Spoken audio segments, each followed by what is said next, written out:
siento, saque este momento para elogiarte. Estoy agradecido y aunque otros no te piensen, yo te pienso. Cristo, creo en ti, eres más que mi vida. Cristo, creo en ti, he venido a decir cosas lindas de ti. Santo, bueno, ¿cómo es que no te veo?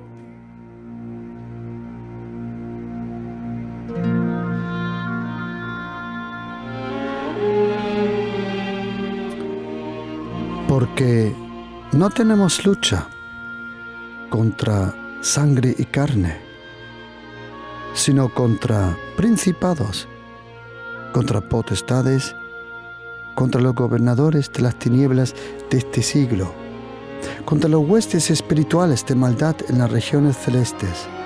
Por tanto, tomad toda la armadura de Dios para que podáis resistir en el día malo, y habiendo acabado todo, estar firmes.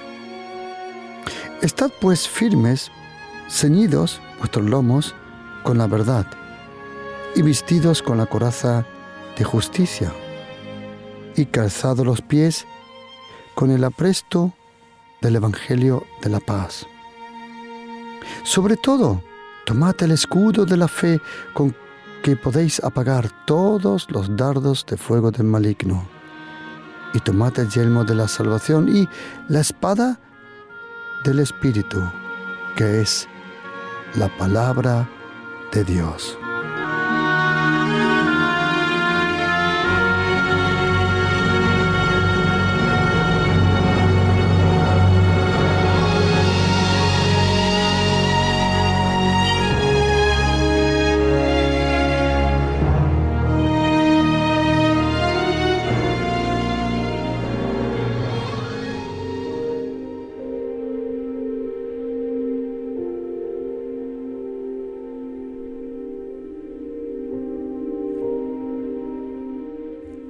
Mas si yo, por el Espíritu de Dios, dijo Jesucristo en Mateo 12, 28, mas si yo, por el Espíritu de Dios, echo fuera los demonios, ciertamente el reino de Dios se ha acercado a vosotros. Cuando una persona llega a la fe en Jesucristo, ¿por qué una persona empieza a creer en Jesucristo? La fe en Jesucristo no es en primera línea una decisión. ¿Te lleva a hacer decisiones? Sí. Pero la fe en Jesucristo es un regalo de Dios. Podemos leerlo en Mateo capítulo 16, Romanos 12, Efesios capítulo 2. Podemos leer que la fe es un regalo que Dios ha provocado en nosotros. ¿Qué significa tener la fe en Jesucristo? ¿O qué significa tener la fe cristiana? Primordialmente la fe significa confiar en una persona. Tener fe en Jesucristo es tener fe en la persona de Jesucristo. Y tener fe no es tan difícil ni complicado. Porque si tienes una relación con el Señor, si comunicas con Él, si buscas la intimidad con Él, continuamente hay fe en tu vida. La fe viene por el oír de la palabra de Dios, la palabra de Jesucristo. El apóstol Pablo nos enseñó en Efesios capítulo 6 nos enseña que como cristiano tenemos lucha. Hay diferentes formas de lucha. Lucha contra tu pasado, tu memoria, tus emociones. Lucha contra heridas. Algunas veces lucha contra experiencias. Lucha contra tu propia carne, tu propia carnalidad. Lucha contra las tentaciones. Algunas veces lucha por la presión que atrae la vida. La vida atrae muchas luchas. Luchar por la familia, por el trabajo, los estudios. En muchos momentos de la vida uno tiene que esforzarse y disciplinarse. Pero hay una lucha que la Biblia nos comenta, una lucha que no es contra carne, que no es contra cosas visibles. Sí, son cosas visibles que son usadas como herramientas, pero la lucha es contra principados, potestades, gobernadores de las tinieblas y huestes espirituales. ¿Qué significa eso, que nosotros tenemos lucha? Cuando lees el Nuevo Testamento, y te recomiendo que leas la Biblia, pero empezando por el Evangelio de Mateo, Marcos, Lucas y Juan, primero tienes que leer el Nuevo Testamento. ¿Por qué? Como el apóstol Pablo muy bien dijo, el Antiguo Testamento es la sombra de lo que iba a venir. Y en el Nuevo Testamento aparece la luz. Y la luz es una persona. Como dijo Jesucristo en Juan 8:12, yo soy la luz del mundo. El que me sigue no andará en las tinieblas, sino tendrá la luz de la vida. La luz que necesitamos interiormente. Interiormente necesitamos esa luz. Y cuando nosotros leemos el Nuevo Testamento, aprendemos a leer la palabra de Dios, aprendemos la razón por qué vino Jesucristo a la tierra. Él dice que Él vino a buscar lo que se había perdido. Es interesante que cuando habla y dice que en el cielo hay gozo, alegría sobre un pecador que se ha convertido, un pecador que se ha arrepentido. ¿Sabes? El otro día pensando sobre eso me vino algo a la mente. Cuando los ángeles celebran en el cielo que una persona se ha convertido, no creo tanto que celebran a la persona que se convirtió, sino al gran Salvador Jesucristo. Los ángeles celebran a Jesucristo por la gran salvación que Él nos trajo. Jesucristo dijo que Él vino para buscar y salvar lo que estaba perdido. El apóstol Juan dice que Él vino para destruir las obras del diablo. El apóstol Pablo dice que Él vino para salvarnos y convertirse en nuestra justicia. El apóstol Pedro dice que Él vino y llevó nuestros pecados y nuestras enfermedades a la cruz. Jesucristo es nuestra salvación. Y cuando Él vino, Él habló 105 veces del reino de Dios, el reino de los cielos. Y sabes, querido oyente, no nos tenía que sorprender si hoy en las iglesias no tenemos los mismos resultados que tuvo Jesucristo. ¿Por qué? Porque si no predicamos lo mismo que Jesucristo predicó, no podemos esperar los mismos resultados. ¿Y de qué habló Jesucristo? Él habló 170 veces de Dios el Padre.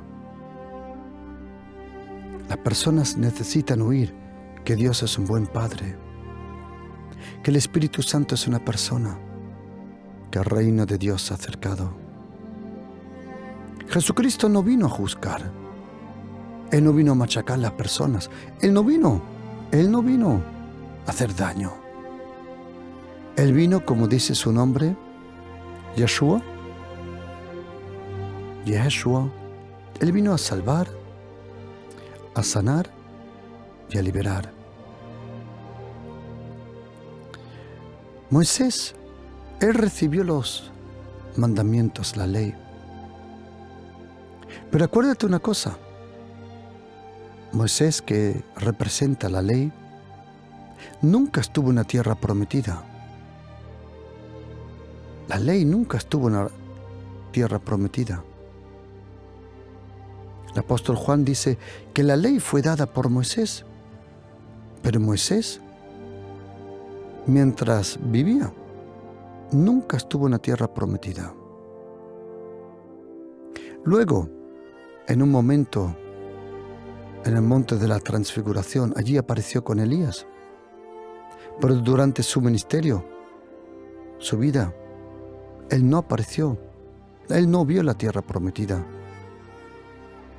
La vio desde la montaña Nebo, que está en la tierra de Moab, cerca de Jericó. Pudo ver un poco. Pero la ley, Moisés, nunca estuvo en una tierra prometida. Josué sí estuvo en la tierra prometida. Josué es el nombre que el griego tomó para traducir el nombre Yeshua.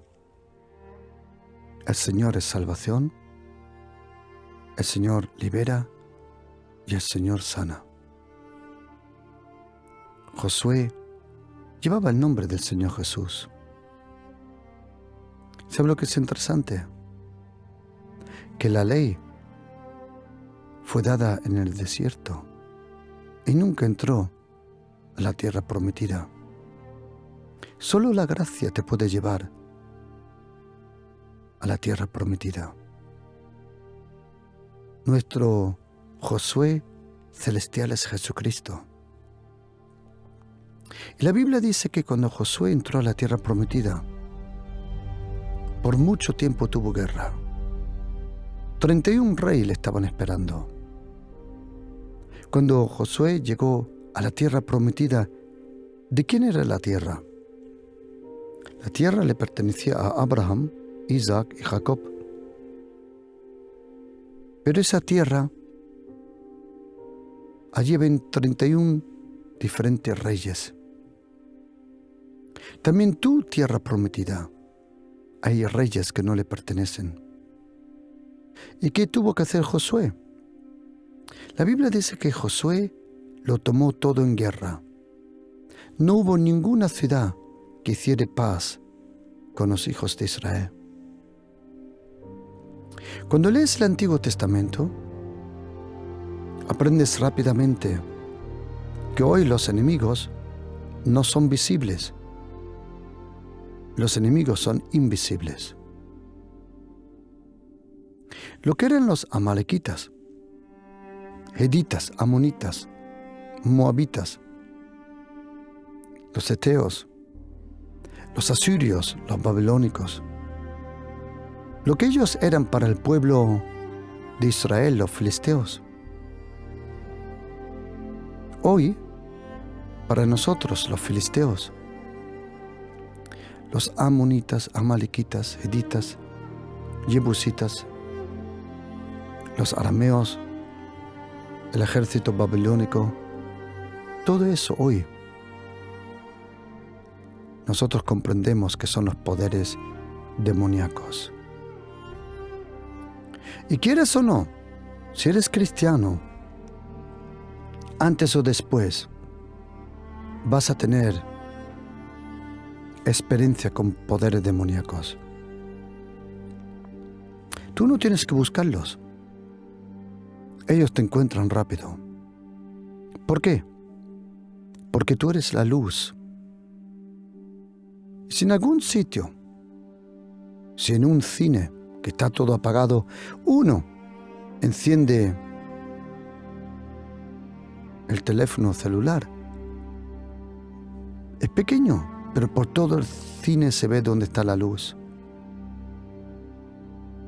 Nosotros cuando estábamos en ejército aprendimos que un cigarro se podía ver hasta 4 kilómetros de longitud, de distancia en la noche. A 4 kilómetros. Tú probablemente te crees que eres una luz pequeña,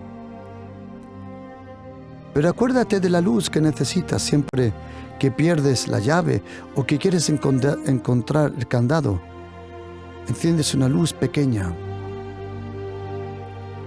Seas lo pequeño que tú piensas que seas, eres bastante luz para encontrar el camino y para que otras personas vean la luz. Tú no eres un esclavo. Tú eres la luz del mundo porque Jesucristo te convirtió en la luz. O como dice la Biblia, somos hijos de la luz. Por eso, antes o después tendrás ataques diabólicos. Lo bueno es esto, que ningún brujo, ningún hechicero, nadie tiene poder y autoridad sobre los demonios. Los demonios solo se someten a la única persona que les venció. La única persona que venció a Satanás y a su ejército demoníaco diabólico fue aquel hombre que nació a 8 kilómetros de distancia de Jerusalén, en un pueblo pequeño llamado Betlehem, en Belén.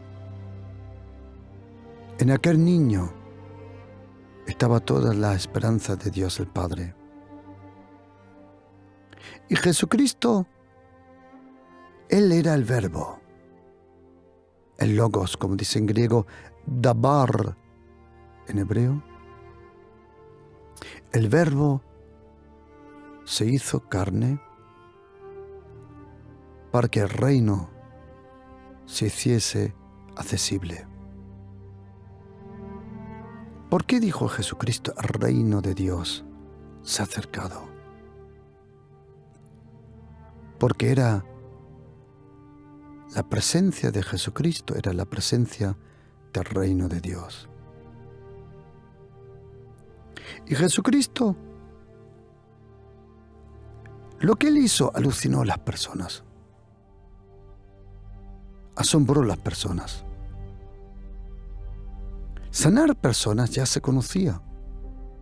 Los profetas Elías, Eliseo, ellos hicieron milagros. La multiplicación del pan, también Moisés fue usado. Y Elías y Eliseo. Resucitar muertos, también lo vemos en la vida y en el ministerio de Elías y de Eliseo.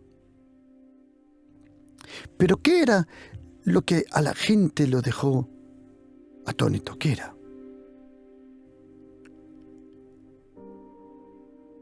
Lo que era que la gente alucinaba era que por primera vez en Jesucristo un hombre tenía poder y autoridad sobre los demonios. Los demonios son ángeles, ex ángeles caídos,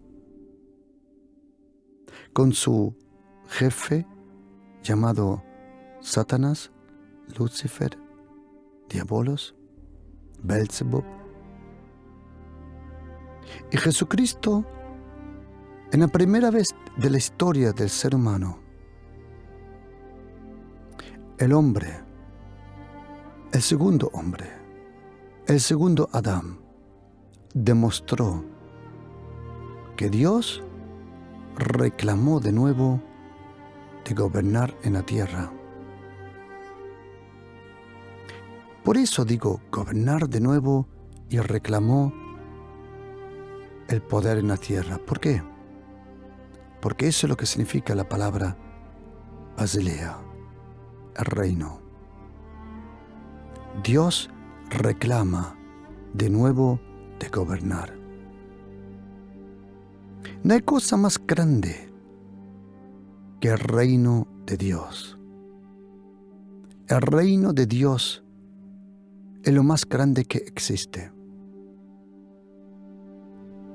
Todo pueblo, toda nación, toda lengua tiene que someterse al reino de Dios. El reino de Dios ya está presente. Vendrá en su plenitud cuando venga el tiempo que Jesucristo regrese de nuevo. Pero el reino de Dios está aquí. El reino de Dios no se edifica. Lo que sí se edifica es la iglesia. El reino de Dios se recibe. ¿Dónde está el reino de Dios? El reino de Dios lo encontramos en la palabra de Dios. Mateo 13, 19. El reino de Dios lo encontramos en el Espíritu Santo de Dios. Marcos 12, Marcos 3, Mateo 12, 28, Romanos 14, 17. Pero el reino de Dios está en nosotros. Lucas 17, versículos 20, 21, Mateo 13, 38. El reino de Dios ya está aquí. El reino de Dios vino por Jesucristo. El reino de los cielos se ha manifestado. El reino de Dios con justicia, paz y gozo en el Espíritu Santo. ¿Y por qué necesitamos el reino de Dios? Porque los demonios y Satanás no se someten a ninguna religión, filosofía, pensamiento humano. ¿Por qué no? Porque todo eso tiene como fuente el corazón del ser humano. Los demonios, hay cosas que ellos tiemblan y tienen temor. ¿Qué es lo que temen los demonios?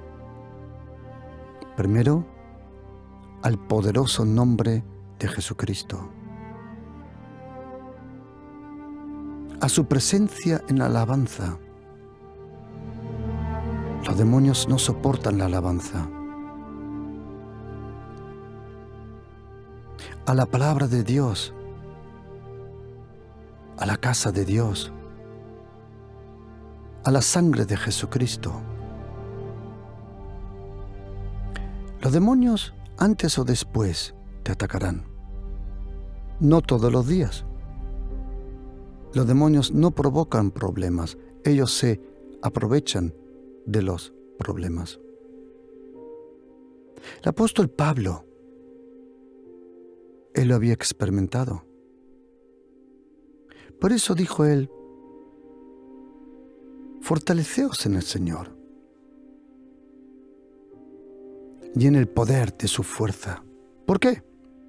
Tenéis que vestiros con toda la armadura de Dios. ¿Qué es eso, la armadura de Dios? ¿Por qué la armadura de Dios es tan importante? El apóstol Pablo dice, para que podamos estar firmes contra las acechanzas. Esa palabra acechanzas en griego, methodoia, significa método. El método como Satanás ataca a una persona.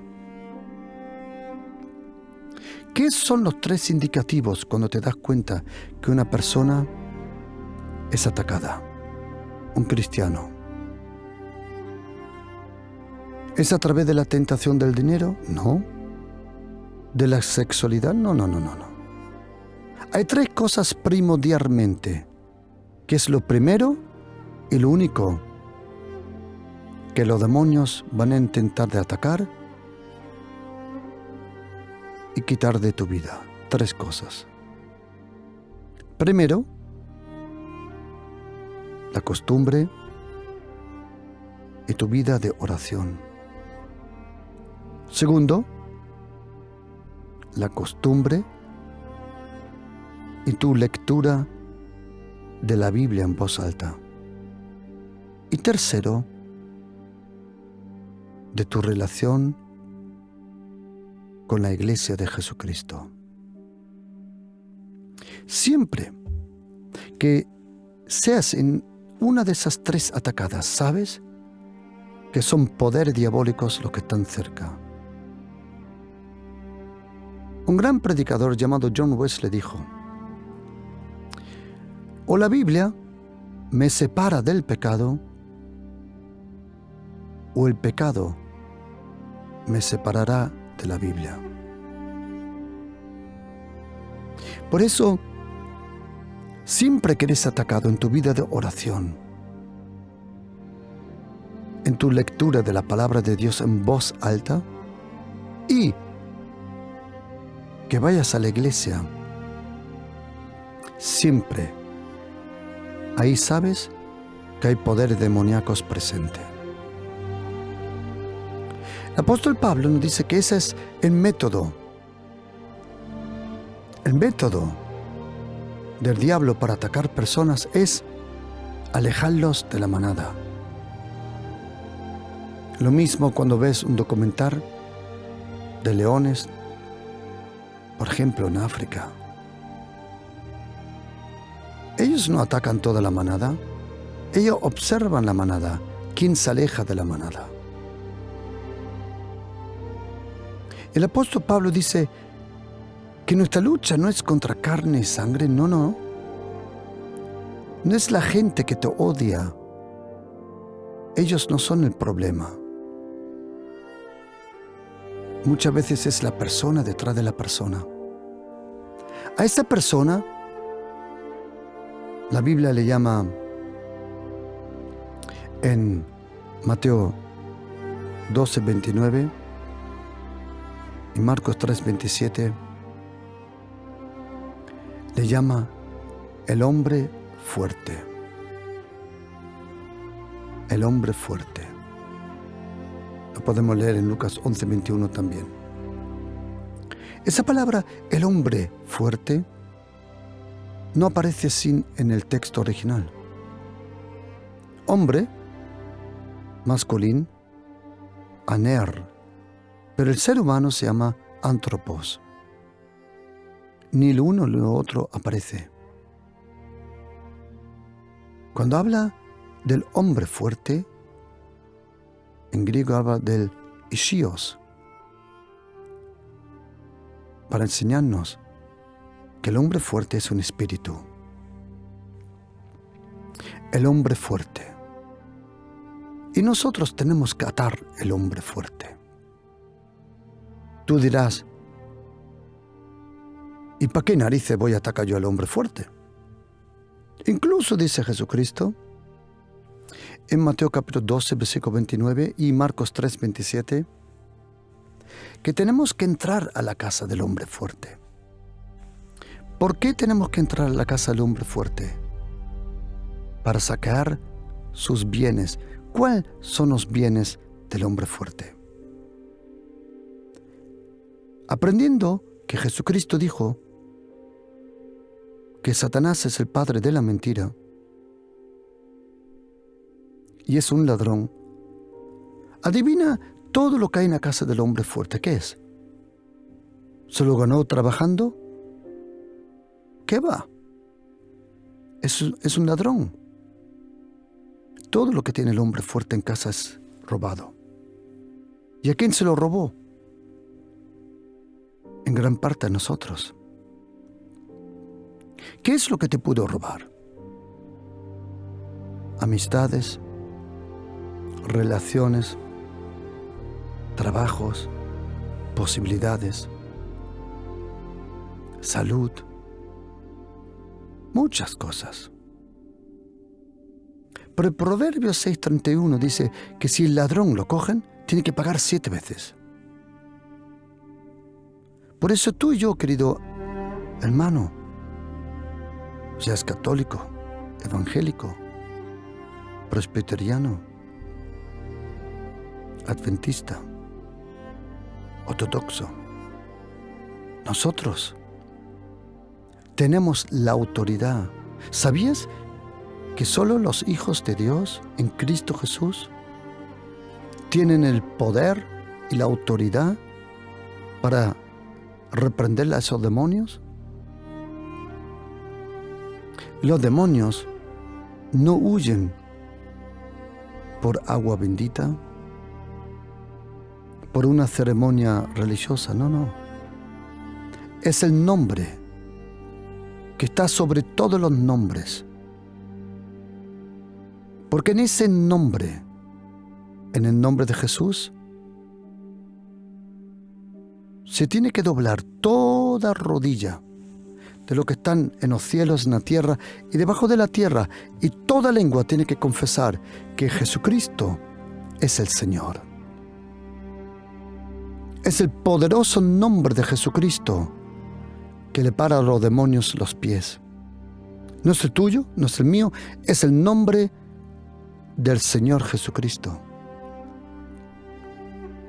Y el apóstol Pablo dice que no tenemos que ponerse esa armadura. Como él dice, estar firmes, ceñidos como los lomos con la verdad y vestidos con la coraza de la justicia, calzados los pies con el apresto del Evangelio de la paz. Sobre todo, tomad el escudo de la fe, con cual podéis apagar todos los dardos de fuego del maligno. Y tomad el yelmo de la salvación y la espada del Espíritu. No la espada espiritual, la espada que el Espíritu Santo te afila todas las noches. Cuando tú estás durmiendo, el Espíritu Santo te está afilando la espada, que es la palabra de Dios. O como dice en griego, es el rema. Queridos, con el logos de Dios te alimentas y con el rema de Dios luchas. ¿Qué es la armadura de Dios? ¿Qué significa la armadura de Dios? En primera línea tienes que aprender que la armadura de Dios es una persona, Jesucristo. Porque dice el cinturón de la verdad. Jesucristo es la verdad. La coraza de la justicia. Jesucristo es nuestra justicia. Los zapatos del Evangelio de la paz. Jesucristo es nuestra paz. El escudo de la fe. Nuestra fe es la fe en la persona de Jesucristo. El yelmo de la salvación. Jesucristo es nuestra salvación. La espada del Espíritu. Jesucristo es el Verbo que se hizo carne. Ahora, ¿por qué dice la Biblia que nos tenemos que poner el cinturón de la verdad? Y es interesante que la primera parte de la armadura es la verdad. Y quiero decirte una cosa, querido. Si eres un mentiroso, un chismoso, ya ni tienes que intentar de ponerte la armadura, porque no la tienes ni de lejos. Porque la primera parte de la armadura es el cinturón de la verdad. Imagínate, el cinturón de la verdad. ¿Por qué no tenemos que poner el cinturón de la verdad? ¿Sabes por qué? Porque te atacarán con la mentira. ¿Por qué me tengo que poner la coraza de la justicia? Porque te atacarán con acusaciones injustas. ¿Por qué me tengo que poner los zapatos del apresto de predicar el Evangelio de la paz? Porque intentarán quitarte la paz. Porque el escudo de la fe. Porque las flechas del enemigo intentarán apagar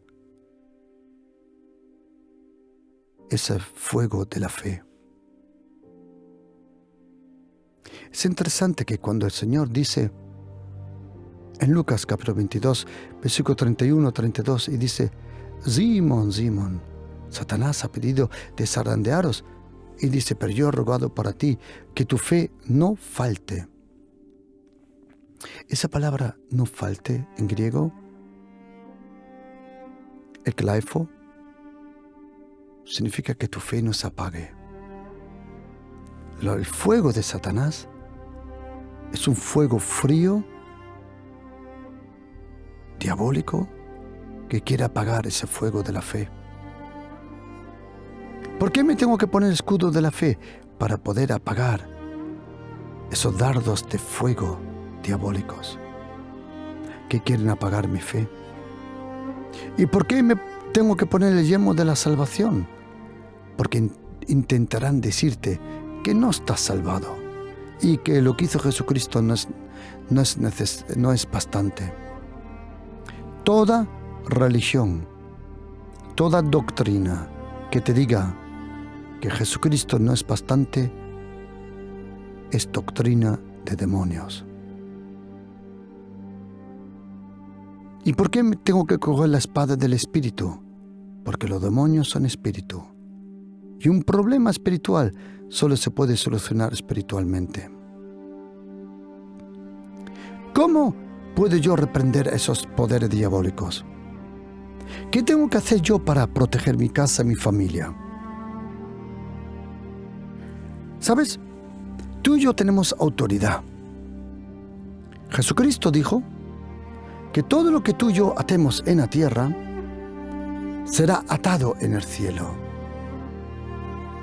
Esa palabra atar, cuando dice el Señor en Mateo capítulo 16, versículo 19, todo lo que tú ates en la tierra será atado en el cielo. ¿Por qué es eso importante, atar en la tierra? ¿Por qué? Déjame dar una pequeña explicación de algo. Cuando la gente me oye hablar de atar a los demonios, reprender esos poderes diabólicos, incluso cristianos, en vez de atacar al enemigo, me han atacado a mí. Y me dicen que eso no es correcto, que eso no se hace, que no tenemos autoridad. Ok. Déjame explicarte algo que aprendí yo. Algo que aprendí. Cuando estuve en el ejército, y yo me apunté voluntariamente al ejército, y os quiero decir una cosa, me encantó ir al ejército. Yo fui voluntario, me apunté, y de Alemania dejé el trabajo, lo perdí, mejor dicho, para venir a hacer la mili en España. Y os digo una cosa, me encantó. Estuve en diferentes lugares. Primero me enviaron a San Sebastián. Luego de San Sebastián a León, al Ferral de Bernesca. De allí me enviaron a la academia en Zaragoza. Luego estuve en Valladolid, en Zamora. Y terminé donde hoy está la Legión en España, en Almería, en Viator. Qué lindo tiempo. Pero déjame explicarles una cosa. A ver. Éramos una compañía donde habíamos, entre comillas, muchos extranjeros. Había gente como yo venía de Alemania, pero en esa compañía había gente de México, uno de Sudáfrica, que sus padres habían ido para allá, otros eran de Holanda, de Francia, de Inglaterra. En esa compañía fue de verdad un buen tiempo porque aprendimos muchas cosas. Todos los días aprendimos asaltos, técnicas en grupos, escuadrones. Uno protegía al otro, entrar por una casa, por las ventanas, bajar con la cuerda, hacer muchas cosas. Todos los días entrenando, todos los días. Y además de eso, nos permitieron, a 4 de nosotros nos permitieron hacer un curso de francotirador. Habían en aquel momento en Viator, en Almería, aproximadamente 6.000 soldados, si no me equivoco. Y a nuestra compañía y a nosotros nos tocó hacer ese curso. Luego se eligieron y pudimos seguir.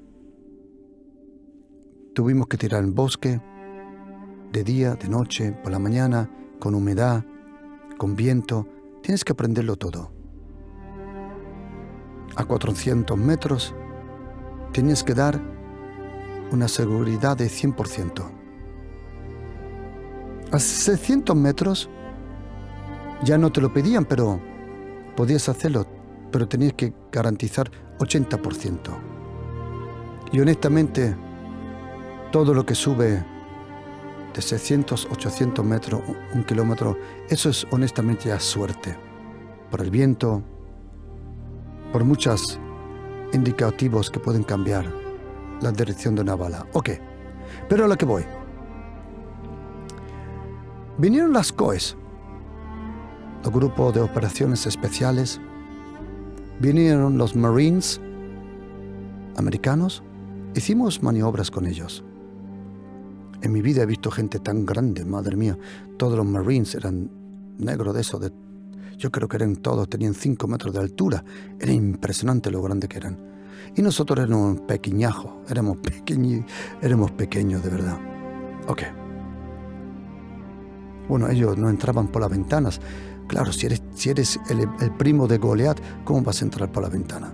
Bueno, y entonces hicimos maniobras. Estuvimos 3 días, 4 días sin comida, porque eso era parte de la maniobra. Teníamos algo para beber, pero esa era la cosa. Resistir 24 horas, 48 horas, hasta 3 días sin comida. Tenías que quedarte en tu puesto, tú no te podías mover. Si hoy hablas con un francotirador, ellos entrenan en la nieve y en otros sitios mucho peor que nosotros. Pero cuando terminamos la obra, y a eso voy, regresamos. Nos dieron libre a las 11 de la noche, regresamos y nos fuimos al comedor. Y llegamos completamente, imagínate, 3 días, 4 días, sin lavarte, sin ducharte. Imagínate la pinta que teníamos. Íbamos revolcados, impresionante. Es que casi ni se veía el color del traje que llevábamos, casi no se veía, tanto porquería llevamos encima. Y cuando llegamos con el, creo que se llama en español, rifle, francotirador, luego llevaba el CESME, luego llevaba la pistola, luego llevaba todas las armaduras, llevabas diferentes armaduras. Llegamos al comedor porque teníamos hambre. No habíamos comido 3-4 días. Llegamos al comedor, abrimos la puerta y estaban todos los cocineros juntos con los peluqueros se habían hecho una comida. Habían probablemente 20, 25 de ellos haciendo una comida para ellos, bien vestidos, muy bonitos vestidos.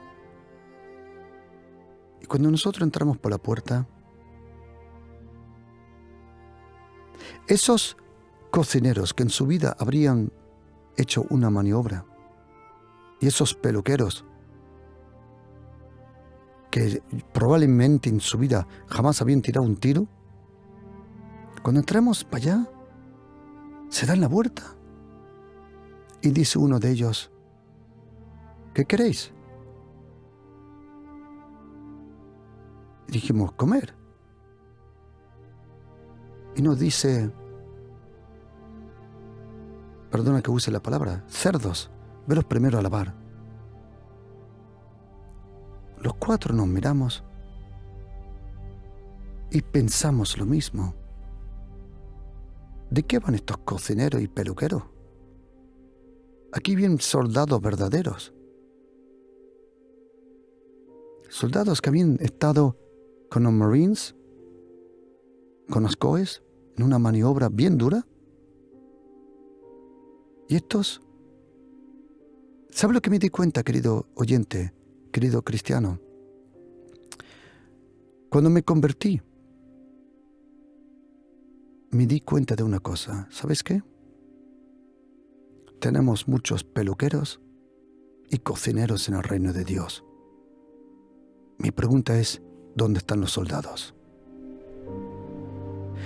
¿Sabes, querido? Mira, quiero ser honesto contigo. Tú ahora puedes discutir la doctrina, si se puede atar el hombre fuerte o no.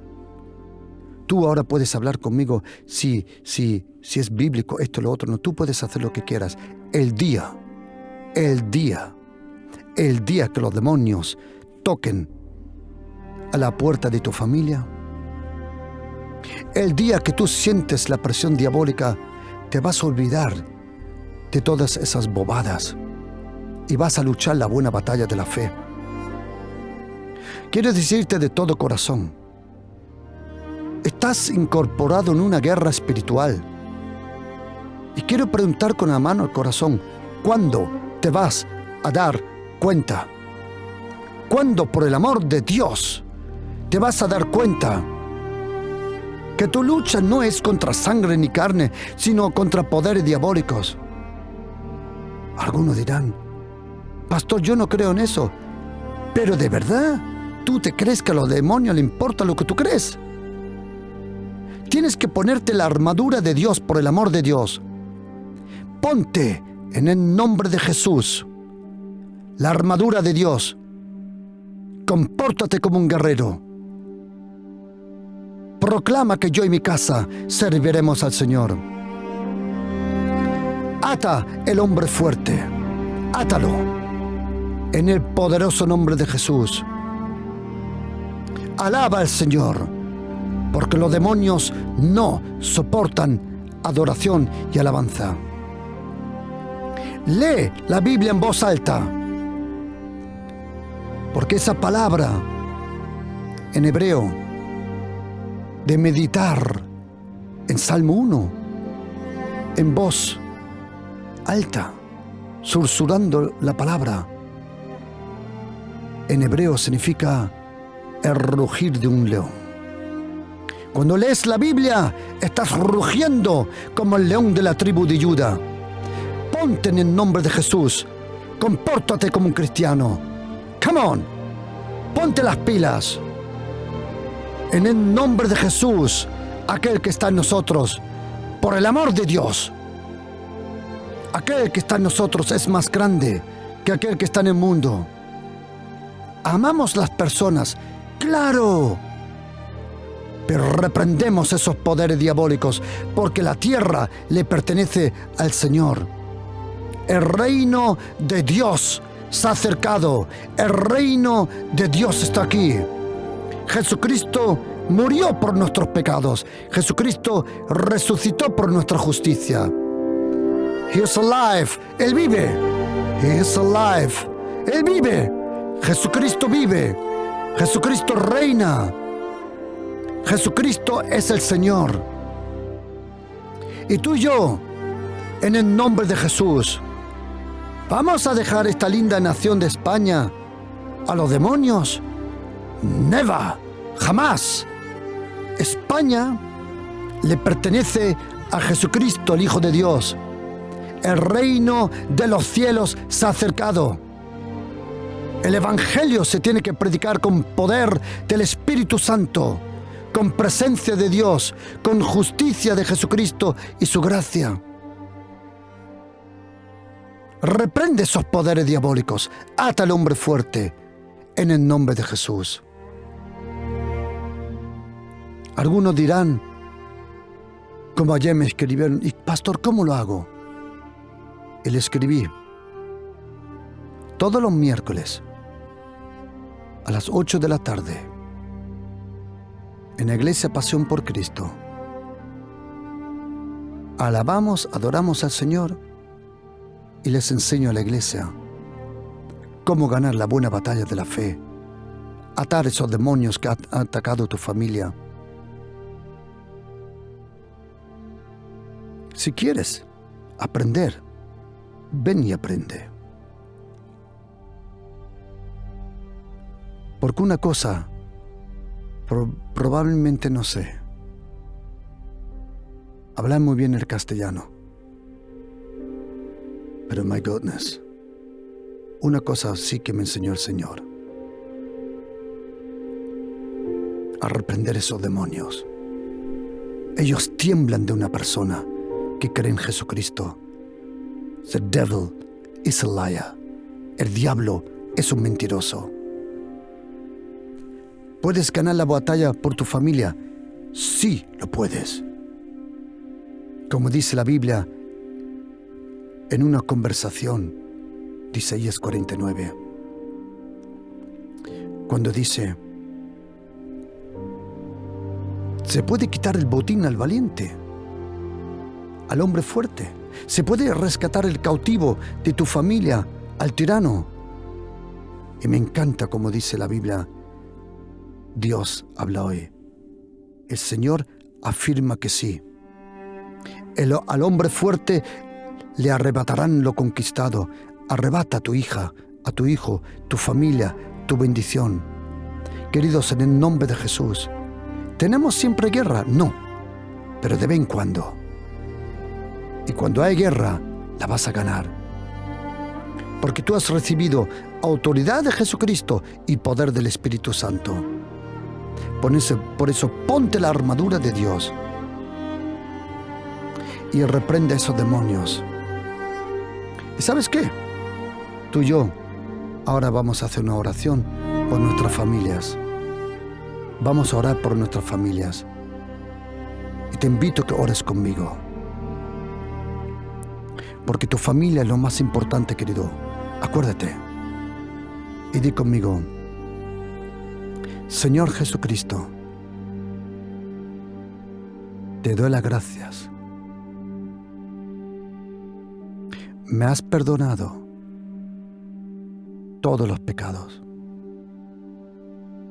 Y te doy las gracias, Señor. Y no solo eso,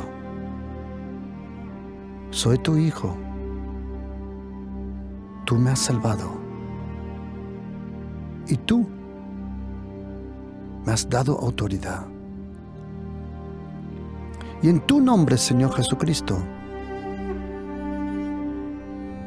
en el nombre de Jesús, ato todo poder diabólico, toda maldición, la anulo, reprendo en el nombre de Jesús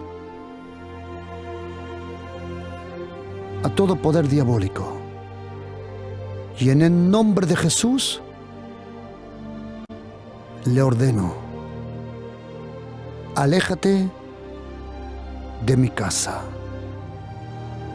En el nombre de Jesús proclamo, el reino de los cielos se ha acercado a mi vida y a mi casa. Y en el nombre de Jesús, le cierro la puerta a todo poder inmundo,